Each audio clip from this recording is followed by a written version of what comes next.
Hello everyone, and welcome back to another Mirror Dungeon solo video. In today's episode, we'll be heading in with the long-awaited G-Corp manager Outis. Being one of the first identities in the game, her kit is incredibly simple and certainly doesn't require 2 full pages to describe what she does. Despite this though, she is still an incredibly unique identity and pretty much the only one of her kind, that being a pure support. Sure, you have other identities such as Captain Ishmael that have a lot of support, but they always have something else going on that allows them to do more than just support. For Outis, this support is manifested in her passive, which provides haste, and her skill 1 and 2, which give protection and damage up respectively. Of course, with their requirement being on hit, it means that she needs to be moving first in order to get good value out of it. But with a 4 to 8 speed tier and haste with her passive, that's not the hardest thing in the world to accomplish. Of course, none of this actually matters in the context of soloing, except for the fact that the identity that she supports the best is in fact herself. Unlike other support identities, none of her buffs have the restriction of only affecting other allies, thus allowing her to super buff herself to the point where she doesn't take any damage and can hit incredibly hard despite the fact she exclusively has single coin skills. Speaking of, having only single coin skills might fool someone into thinking she's not actually that powerful of an identity, but that is far from being remotely true. Single coin skills allow her to take advantage of a multitude of different ego gifts far better than any other identity ever could. She is quite literally the queen of buffs and has so many modifiers all the time that it essentially makes her 10 levels higher than she should be. She doesn't really help with any specific status effect, but she does have sinking on her skill 3, so to start the run we choose Grandeur and Red Order before entering into the Forgotten as the first floor. Early on, we also find Grey Coat, which is incredibly valuable considering her skill 3 is a gloom skill. We also find another incredibly valuable gift in the form of Late Bloomer's Tattoo, essentially giving her a permanent 5 offense and defense level boost. For the boss of this floor, we have ourselves a mirror match, G-Corp General versus G-Corp General. The grunts themselves aren't that threatening, but with the General dealing blunt damage, he is the real threat. Fortunately, because of Outis' skill 1 giving protection as long as you use at least 2 of them every turn, even the most fatal of resistances becomes something we can easily tank. Just like any other solo fight, as soon as we get more than 3 skill slots, they all start falling. Unlike other solo fights though, Outis makes it look incredibly easy. The most valuable thing in a solo run is how well the identity can take a hit, and with her giving herself free protection all the time, I'd go as far to say she could solo pretty much any fight. We take Ornamental Horseshoe as our reward and head into the Outcast for our next floor.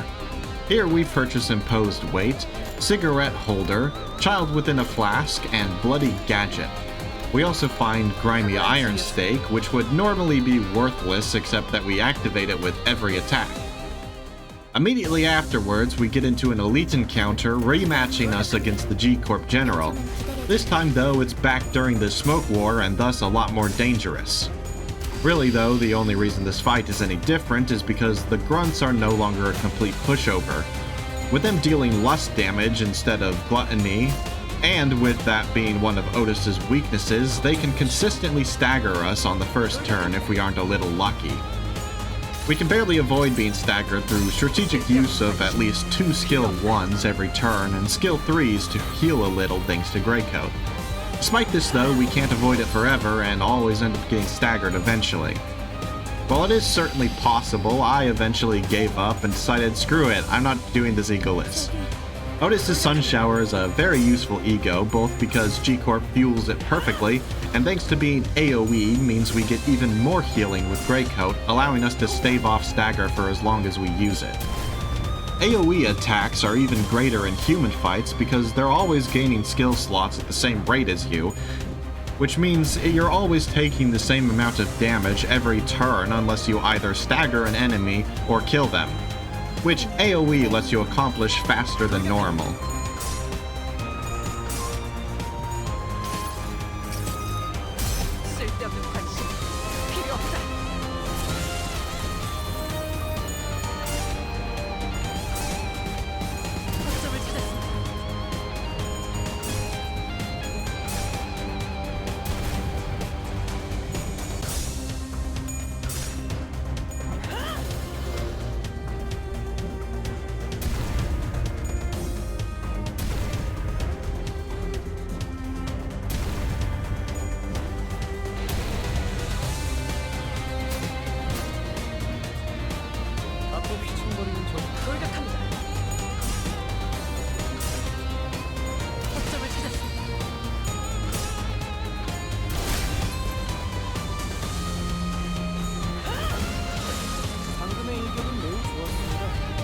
제가 만약 도시에서 야구 선수가 되어 홈런을 날렸더라면 이런 기분이지 않았을 거다.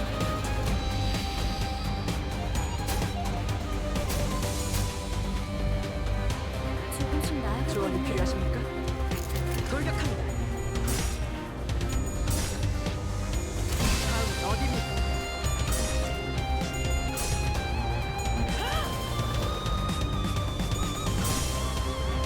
거점을 찾았습니다.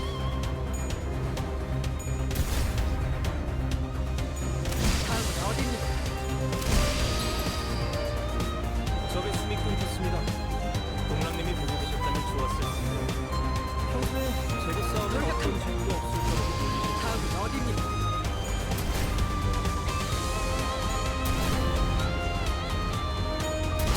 다음은 어디입니까? Following up that fight, we find something that absolutely would have made it trivial, the Great Lithograph. The boss for this floor was definitely the previous G-Corp fight, but before we're allowed to move on, we are forced to fight the Doomsday Calendar. A pretty easy fight, especially considering what we had just went through. With all of the dolls being weak to blunt and barely doing any damage, we can easily defeat them all with only a single attack. It's really not funny how much damage G-Corp Outis is capable of doing. If she had more coins on any of her skills, she would legitimately be overpowered, I'm not even kidding.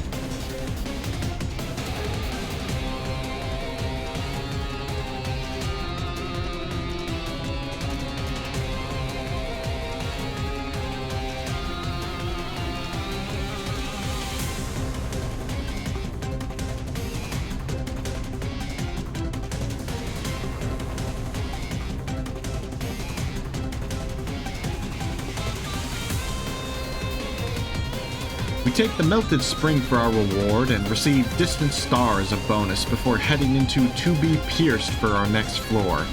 Here we receive Pendant of Nostalgia, instantly transforming her into a Poise identity. We run into another quite tricky fight against the Rose Spanner Workshop. The one thing that protection can't save you from is Tremor, and they've got a lot of it, plus blunt damage on top. Despite the fact that we are able to defeat one of them, getting staggered is pretty much impossible to avoid for this fight and takes us to pretty low HP as a result. Once we manage to defeat the grunts, we can focus on, not Rodion? I forget what his name is. This fight is pretty simple though, all things considered, but it is a good reminder that Tremor can be scary sometimes.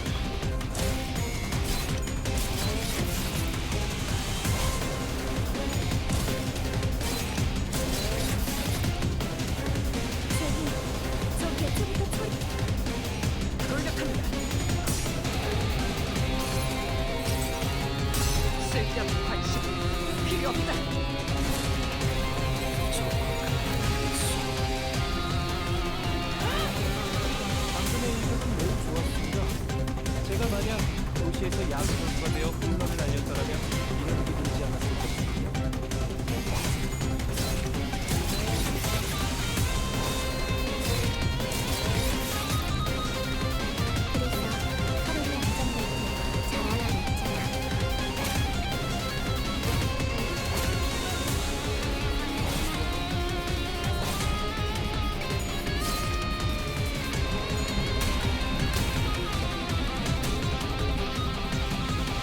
왜 이렇게 먹히는 건가요? 돌격합니다. 다음은 어디입니까? 공격! 다음은 어디입니까? 승객이 딱 한 먹었어.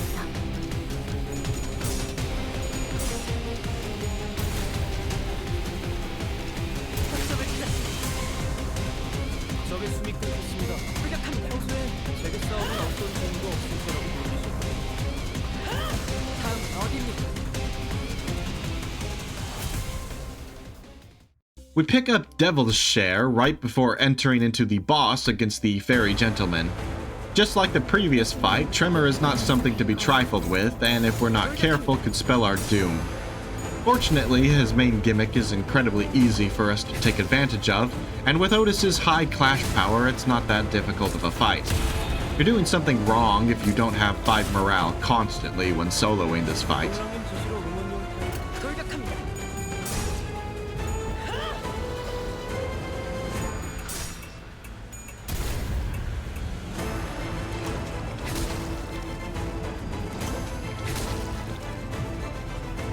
동랑님 지시로 응원용 돌격합니다.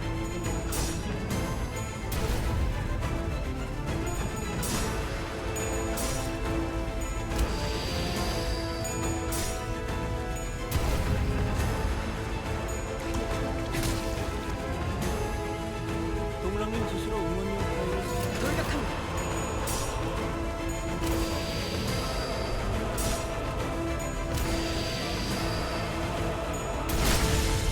적이 치명적인 피해를 입었군요. 역시 유능한자가 마이크를 잡으니 적이 쉽게 있다. 돌격합니다.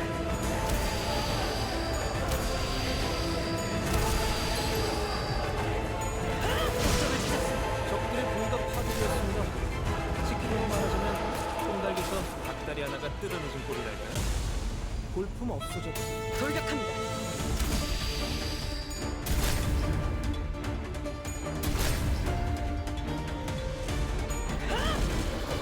칼날이 잘 드네요. 아마 그 공격이 약점이었겠죠? 숨기기 딱콩 한 번 먹였어.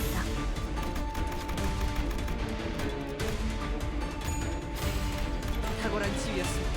동랑님 지시로 응원용 파일을 사오긴 했고 돌격합니다.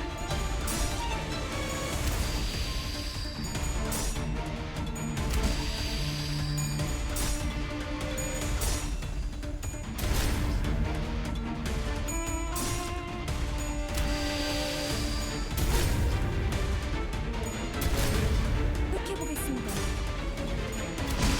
다음은 어디입니까? We take skeletal crumbs for our reward and get nebulizer as a bonus. The next floor we choose is a certain world where we purchase Oracle and Tomorrow's Fortune. We also pick up Eldtree Snare and fuse clear mirror calm water as well as broken compass before entering into the Nelly fight. Now with our poise build fully complete, pretty much no encounter poses a threat anymore. The best part about being a single coin identity is that even if you have no poise generation at all, you can still keep a stack alive like you did because you use so little count. Seriously though, Nelly's not a challenge at all. Even against skills which realistically you should need an ego to beat, G. Otis is more than capable of beating them with only her skill 3. Of course, that doesn't stop me from completely forgetting about the fact that Nelly has an insta-stagger skill that resulted in me losing the fight on my first attempt. Despite this though, it was still pretty close, and so I wanted to prove that even with a guaranteed stagger, I could beat her and decided to let it go through. It certainly helps that we have sinking built into our kit, which helped to reduce the damage we were taking during the stagger, and with Nelly being right on the verge of staggering herself, a single attack is all it takes to push her over the edge.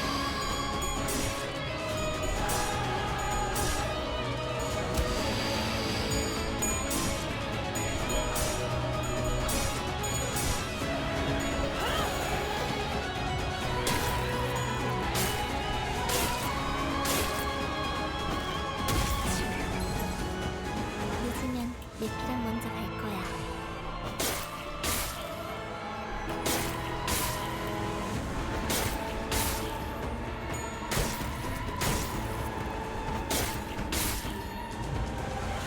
적들이 이기고 있어. 돌격합니다.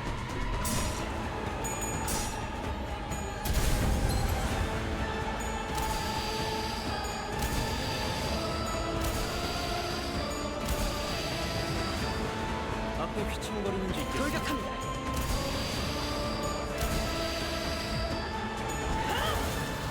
칼날이 잘 드네요. 아마 그 공격이 약점이었겠죠? 공격.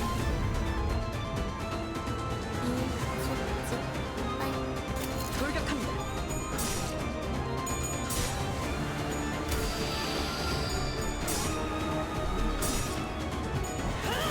다음은 어디입니까? We take the Chief Butler's secret arts as our reward and receive the Emerald Elytra and Midwinter Nightmare as a bonus.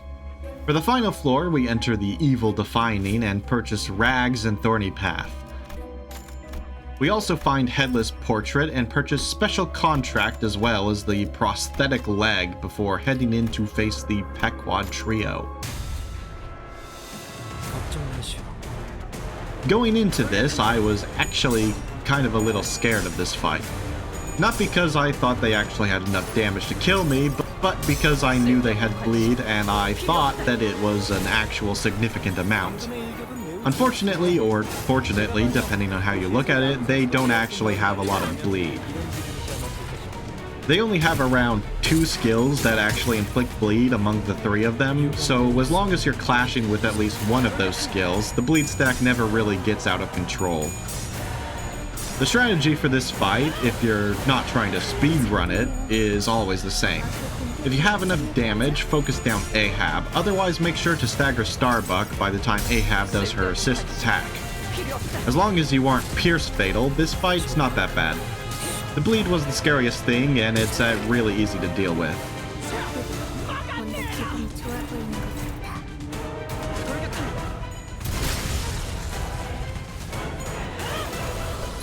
숨기기 딱 한 번 먹었어.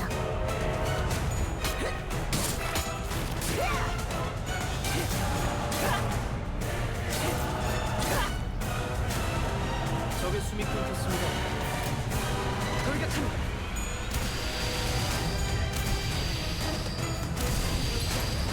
공포점을 찾았습니다. 땅이 떨리고 있어. 돌격합니다.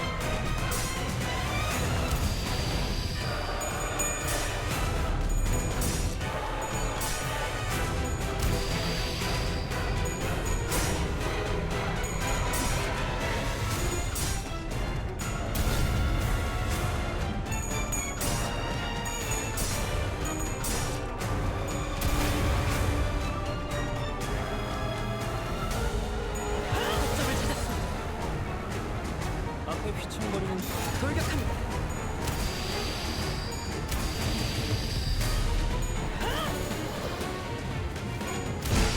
다음은 어디입니까? 인정합니다. 저와 견줄 만한 지휘 실력을 갖추셨군요. And that's how I soloed Mirrored Dungeon 4 hard with Corp Outis, proving that she is in fact the best leader of them all. All around a very powerful support identity, and one that I would say is easily one of the top 5 solo units in the entire game. Having the ability to tank pretty much any hit thanks to the protection from her skill 1, coupled with how absurdly synergistic she is with pretty much every ego gift that isn't dedicated to a specific status effect, makes her easily top 5. I never even got the best ego gift for her in this run, the Rusty Commemorative Coin, which would have tripled her efficacy. It's so bizarre to me that she's the 2-star while Corp Gregor is the 3-star. Anyways, that's it from me. Like and subscribe to not miss next time where we'll be using this mysterious fellow. Goodbye!